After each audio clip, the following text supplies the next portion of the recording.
Une bien jolie question, mais ô combien délicate. Comment aider une adolescente de 17 ans à rencontrer le Seigneur?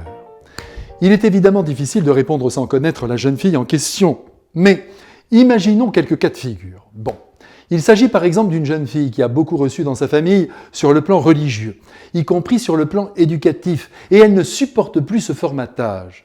Trop, c'est trop. Dans ce cas, il faut laisser reposer la pâte et attendre que des dispositions nouvelles puissent jaillir en elle au contact de je ne sais quelle personne, quel témoin du Christ, crédible et peu conventionnel. Autre cas, la jeune fille a tout remis en cause à la suite de je ne sais quelle influence. Elle est alors en pleine crise d'adolescence. Elle ne veut plus suivre ce qu'on lui a dit. Elle rêve de liberté. Et là encore, il faut savoir attendre. La patience est une vertu divine. Dieu en a beaucoup avec chacun de nous. Sachons en avoir une bonne dose avec nos enfants qui envoient tout valser parce qu'ils sont mal dans leur peau. À 17 ans, on porte en soi des rêves, il faudrait dire des désirs, souvent contrariés. Notamment, la question de l'amour, du lien sentimental, agite fortement l'esprit des adolescents. Et voilà qu'un visage les obsède. Et tout disparaît devant leurs yeux. Famille, travail scolaire, et autres activités. Alors, comment voulez-vous que Dieu se fasse une place dans cet imaginaire désormais troublé? L'amour absorbe tout, disait l'écrivain Raymond Radiguet. Et il avait raison.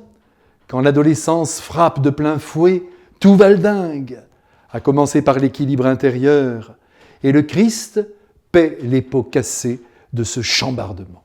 Mais rien n'est perdu, rien n'est jamais perdu. Il faut savoir attendre et ne pas manquer de rappeler par nos mots, mais aussi par notre exemple de vie, que Dieu se trouve toujours du côté de la liberté des hommes et qu'il est capable comme personne de comprendre les choix des uns et des autres, même si ces choix ne sont pas très catholiques.